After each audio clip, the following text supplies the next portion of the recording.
ناطق تھا ارشاد احبا ناطق تھا ناچاری سے راہ چلا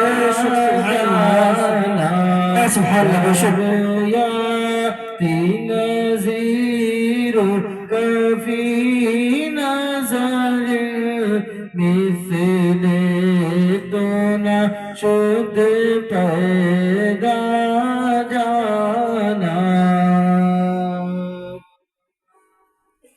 اللہ تبارک و تعالی کتاب رحمت قرآن مجید میں ارشاد قالوا ربنا اللہ ثم استقاموا تتنزل علیہم الملائکہ. بے شک جو لوگ ایمان لائے اللہ تعالیٰ کی ذات پر اور پھر اس ایمان پر ثابت قدم رہے، مضبوطی سے قائم رہے، تو اللہ تعالیٰ ان لوگوں پر اپنی رحمتوں کا نزول فرماتا ہے. کن پر؟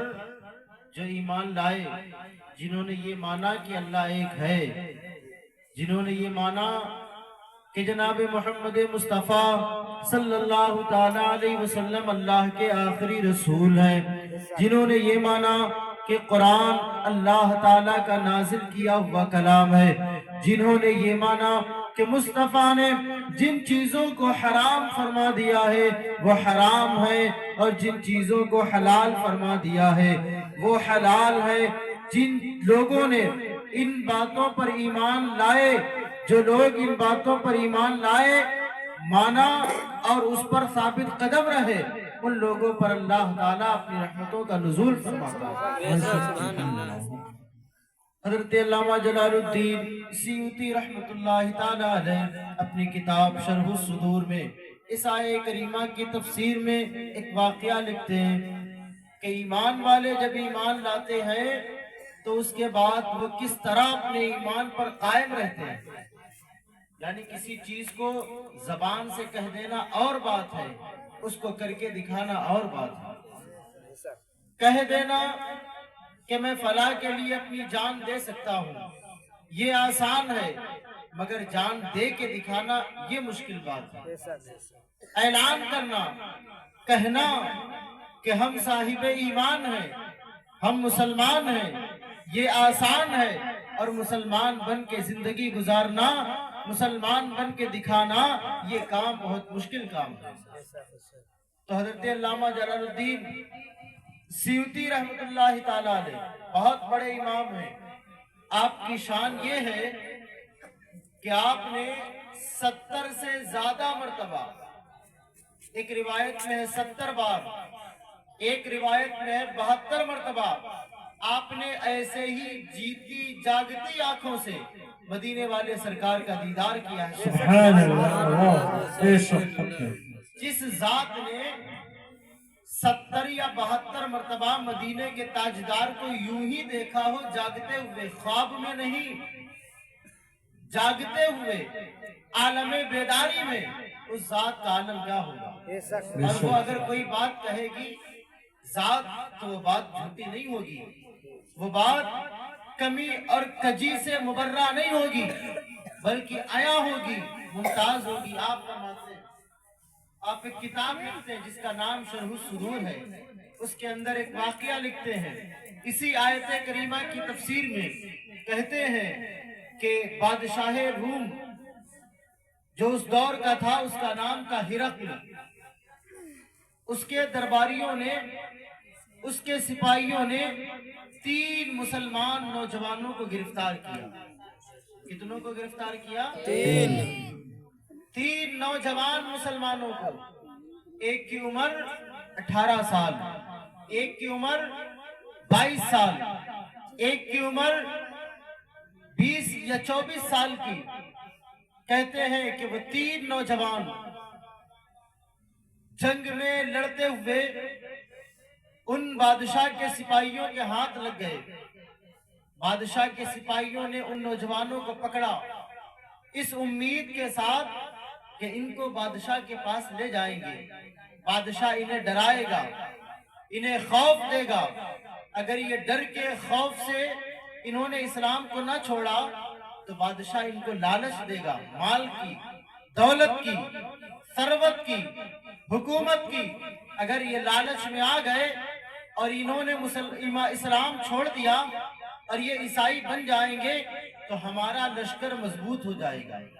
کیونکہ یہ 3 نوجوان ہیں اور ان 3 نوجوانوں نے ہم 1000 لوگوں پر آفت ڈھا دی.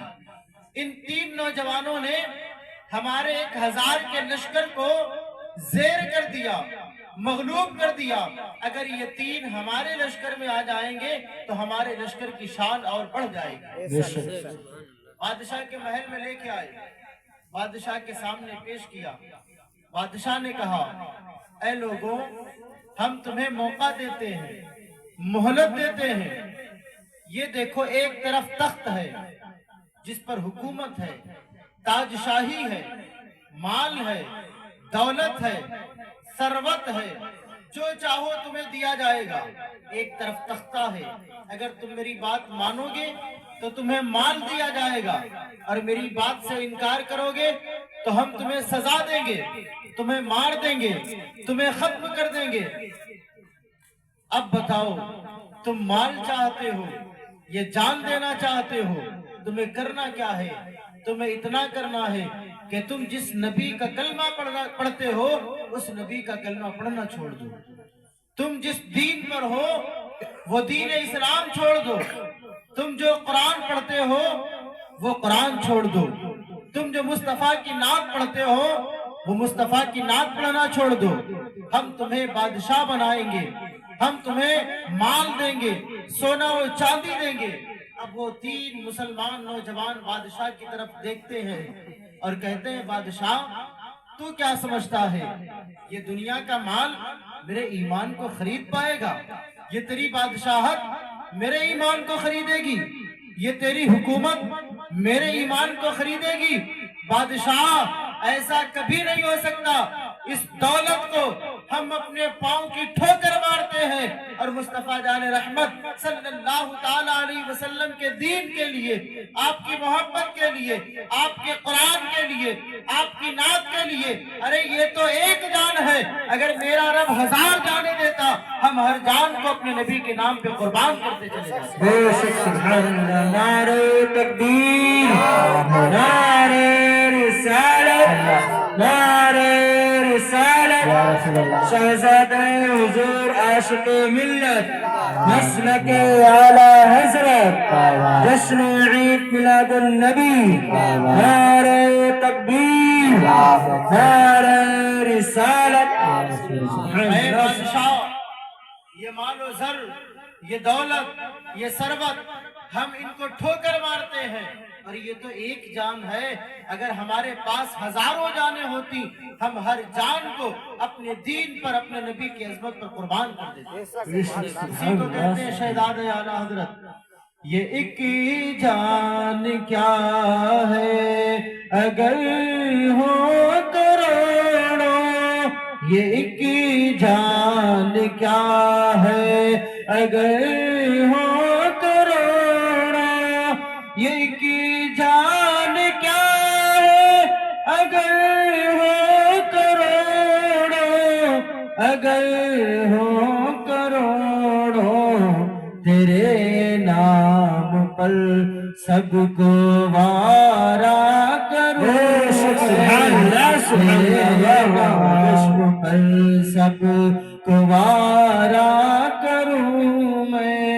بادشاہ نے کہا اگر تم اسلام کو نہیں چھوڑو گے، اگر تم کلمہ پڑھنا نہیں چھوڑو گے تو پھر تیار ہو جاؤ، تمہیں سزا دی جائے گی، تمہیں عذاب میں مبتلا کیا جائے گا. ان مسلم نوجوانوں نے کہا بادشاہ جو چاہو کر لو، مگر ہم اپنے ہاتھوں سے عظمت قرآن کو جانے نہیں دیں گے. ہم اپنی زبان کو کٹوا سکتے ہیں مگر اپنے نبی کا کلمہ پڑھنا نہیں چھوڑ سکتے. ہم سر تو کٹا سکتے ہیں مگر اپنے دین اسلام کے ساتھ غداری نہیں کر سکتے. بادشاہ نے اپنے وزیروں کو حکم دیا کہ تیل کے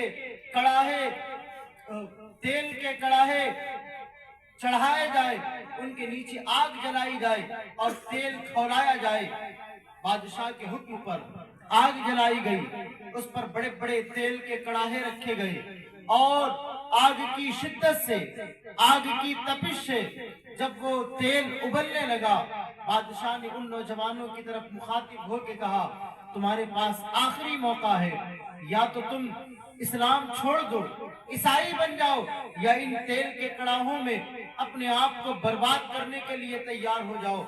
उन मुजाहिदीनों ने कहा कि बादशाह हमारा वही जवाब है, जान तो दे देंगे मगर अजमत कुरान को हाथों से नहीं जाने देंगे, जान दे देंगे मगर अपने नबी की शान में कोई कभी आए ये बर्दाश्त नहीं करेंगे, जान दे देंगे मगर अजमत इस्लाम और जान दे देंगे मगर कुरान को सीने से बाहर नहीं जाने देंगे, जान दे देंगे मगर अपनी जुबान से अपने नबी का जिक्र करना नहीं छोड़ेंगे। बादशाह ने कहा जल्लादों को, इनमें जो सबसे बड़ा है उसे पकड़ के इस गरम खोलते हुए तेल में डाल दो, जब बड़ा डाला जाएगा तो दो छोटे खुद ब खुद डर जाएंगे और जब डर जाएंगे तो वो इस्लाम को छोड़ देंगे। बादशाह के हुक्म पर जल्लादों ने उन भाइयों के बड़े भाई को पकड़ा और उस तेल के खोलते हुए कड़ाहे में डाल दिया। आग में उस तेल में डालना था कि जिस्म गल गया, हड्डियां तेल में तैरती हुई नजर आने लगी। बादशाह ने उन दो मुसलमान नौजवानों से कहा, देखो तुम्हारे भाई का अंजाम क्या हुआ, अगर तुम अब भी बाज नहीं आए तो तुम्हारा भी यही अंजाम होगा। उन नौजवानों ने कहा, बादशाह हम अपने भाई की शहादत से अपने इरादे को बदल नहीं सकते, भाई शहीद हो गया है, ये उसकी खुश नसीबी है, उसके बाद हम भी शहीद हो जाएंगे, ये हमारी खुश नसीबी है, जान दे देंगे मगर इस्लाम नहीं छोड़ेंगे, कुरान नहीं छोड़ेंगे, नबी का दामन नहीं छोड़ेंगे, अजमत कुरान नहीं छोड़ेंगे। बादशाह ने कहा, ये कैसे मुजाहिद है, ये कैसे लोग हैं, ये मौत से भी नहीं डरते। उन नौजवानों ने कहा, बादशाह ये की जान क्या है, अगर हो करोड़ों मदीने वाले के नाम पे सबको निसारा करें। बेशक, सुभान अल्लाह। फिर एक को पकड़ो डालो, तेल के खोलते हुए कड़ाहे में जल्लादों ने पकड़ा डाल दिया। अब आखिर में एक सबसे छोटा जिसकी उम्र 18 साल की है वो बाकी रहा। बादशाह ने उससे भी कहा, देख तेरे दोनों भाई मौत के समंदर में जा चुके, अब तेरी बारी है, मैं तुझे बचाना चाहता हूँ कि तू इस तेल के कड़ाहे में न डाला जाए, तू छोड़ दे कलमा पढ़ना, तू छोड़ दे इस्लाम। तो उसने कहा कि हम ये कभी नहीं कर सकते, जान दे देंगे मगर कलमा पढ़ना नहीं छोड़ेंगे, जान दे देंगे मगर ईमान कमजोर नहीं करेंगे, जान दे देंगे मगर जो ईमान लेकर आए हैं उसके साथ गद्दारी नहीं करेंगे। मेरे नबी के जो अहकाम है, मेरे नबी ने जो जो कहा है वो सब मानूंगा, सर कटा दूंगा मगर अपने नबी के हुक्मों के खिलाफ कभी एक कदम भी नहीं उठाऊंगा। बादशाह ने कहा, ठीक है, फिर इसे भी डाल दिया जाए। जब जल्लादों ने उसके बाजुओं को पकड़ा तो बादशाह का वजीर आगे बढ़ा और उसने बादशाह से कहा, बादशाह ये अभी 18 साल का है, इसकी उम्र कम है, अभी इसके पास इतनी समझ नहीं, आप मुझे चंद दिन का मौका दो, थोड़े दिन की मोहलत दो, हम इसको बदल देंगे, हम इसको ईसाई बना लेंगे। मुझे तरस आता है इसके ऊपर, ये इतना छोटा है और इसको तेल के खोलते हुए कड़ाहे में डाल दिया जाएगा। बादशाह ये बड़ा ताकतवर नौजवान है, अगर ये बदल जाएगा तो हमारे बहुत काम आएगा, क्योंकि हमने देखा था हमारे लश्कर में 1000 सिपाही थे और ये सिर्फ 3 थे, इन तीनों ने हमारे 1000 के लश्कर को जेर कर दिया था। अगर ये हमारे लश्कर में आ जाएंगे, अगर ये ईसाई बन जाएंगे तो हमारा लश्कर मजबूत हो जाएगा। बादशाह को लालच आ गया, कहा ठीक है, तुम्हारी जिम्मेदारी पर इस नौजवान को तुम्हारे हिवाले करता हूँ, तुम इसको जिस तरह भी चाहो ईसाई बनाओ। वजीर ने कहा ठीक है। बादशाह की इजाजत से वजीर उस नौजवान लड़के को लेकर अपने घर आया, अपने घर आया। घर आकर उसने उस नौजवान को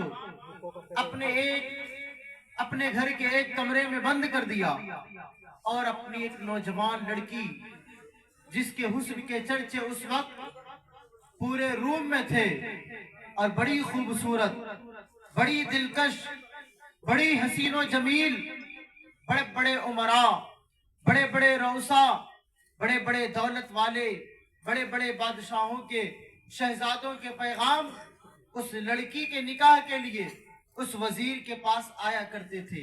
अंदाजा लगाए कि वो कितनी खूबसूरत होगी, वो कितनी आला दर्जे की हुस्न वाली होगी। वजीर ने अपनी उस लड़की को ढाल बनाया।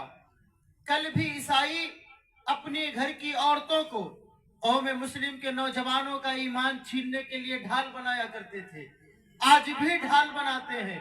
सहाबाए कराम रज़ी अल्लाह ताला अन्हु के जमाने में जब सहाबाए कराम की एक जमात तैयार हो गई और वो एक रास्ते से गुजर रही थी, तो ईसाइयों ने अपने घर की औरतों को तश्त दिया। उन तश्त में फूल रखे हुए थे और उन्हें अपने घरों की छतों पर चढ़ा दिया, बरहना, और कहा जब वो कलमा पढ़ने वालों की जमात इस गली से गुजरे तो तुम उनके सामने खड़ी हो जाना, उन पर फूल बरसाना। अगर उनकी निगाहों ने तुम्हें देख लिया तो फिर वो कलमा पढ़ना छोड़ देंगे, वो तुम्हारे हुस्न के दीवाने हो जाएंगे, जैसा तुम कहोगी वो वैसा मानेंगे। यानी ये ईसाई हर दौर में कौम मुस्लिम के नौजवानों को गुमराह करने के लिए अपनी घर की औरतों को आजाद कर देते हैं। उसी तरह उस वजीर ने भी अपनी लड़की को बुलाया और कहा, ऐ मेरी बेटी, तुम मुझसे प्यार करती है? हाँ प्यार करती हूँ। मेरी इज्जत का ख्याल रखेगी? हाँ ख्याल रखूंगी। मैंने बादशाह के साथ एक वादा किया है। कैसा वादा? एक नौजवान है और बादशाह ने हर तरह की कोशिश कर ली मगर उसके ईमान को बदल न सका, उसके ईमान को कमजोर न कर सका। वो कलमा पढ़ने वाला है, वो कुरान पढ़ने वाला है, वो मदीने के ताजदार का गुलाम है। हम ये चाहते हैं कि तू उसके सीने से उसके नबी की मोहब्बत को निकाल दे। हम ये चाहते हैं कि तू उसको ईसाई बना दे। बेटी तुझे इजाजत है, तू जिस तरह चाहे उस नौजवान से मुस्तफा का, उस नौजवान के दिल से मुस्तफा की मोहब्बत निकाल दे और अपनी मोहब्बत उसके दिल के, अपनी मोहब्बत उसके सीने में बसा दे। तो उस लड़की ने कहा, ऐ वालिद गिरामी, कि आप जानते नहीं पूरा शहर मेरा दीवाना है। हर कोई तमन्ना करता है, आरजू करता है कि वो एक झलक मेरी देखने को पा जाए। जब मैं खुद चल के उस नौजवान के पास जाऊंगी वो मुझे देखेगा, वो खुद ब खुद मेरा दीवाना हो जाएगा और भूल जाएगा कुरान, भूल जाएगा इस्लाम, भूल जाएगा कलमा पढ़ना, भूल जाएगा दुरूद और नात पढ़ना। ऐ बाबा, तुम परेशान क्यों होते हो? ये तो मेरी चुटकियों का खेल है। मैं जाऊंगी, पहली मुलाकात में उससे उसका ईमान छीन लूंगी और उसे तबाह बर्बाद कर दूंगी। बेटी, बाप ने कहा, संभल के, वो कोई आम इंसान नहीं है, उसे तो अपने भाइयों की मौत भी कमजोर न कर सकी, उसे तो बादशाह के महल में तेल के खोलते हुए कड़ाहों में डाले जाने वाले उसके भाइयों की शहादत भी कमजोर न कर सकी। मुझे नहीं लगता कि तेरा हुस्न उसे कमजोर कर पाएगा, लेकिन बेटी तू कोशिश कर, वरना बादशाह मेरा सर कलम कर देगा, वरना बादशाह मुझे सजा देगा। बेटी ने कहा, ठीक है, मैं कोशिश करती हूँ, मुझे बताओ वो कहाँ है। तो बाप ने बेटी को बताया, फला कमरे में मैंने उसे बंद करके रखा है, तू जा उसके पास और उसके ईमान को लूट ले। अब वो लड़की जाती है, दरवाजा खोलती है तो देखती वो नौजवान अपने कमरे में कभी हालत सजदा में होता है, कभी हालत रुकू में होता है। जब नमाज से फारिग होता है तो कुरान पढ़ रहा होता है, और जब कुरान से फारिग होता है तो मदीने वाले की नात पढ़ रहा होता है, जब नात से फारिग होता है तो मुस्तफा पर दुरूद पढ़ रहा होता है। अब वो लड़की यही देखती रहती है और इंतजार करती रहती है कि जब ये अपनी इबादत से फारिग हो जाए तो फिर मैं इससे बात करूंगी, मैं इसके सामने जाऊंगी। लेकिन सारी रात गुजर गई, उस नौजवान ने एक निगाह उठाकर भी उसकी तरफ नहीं देखा।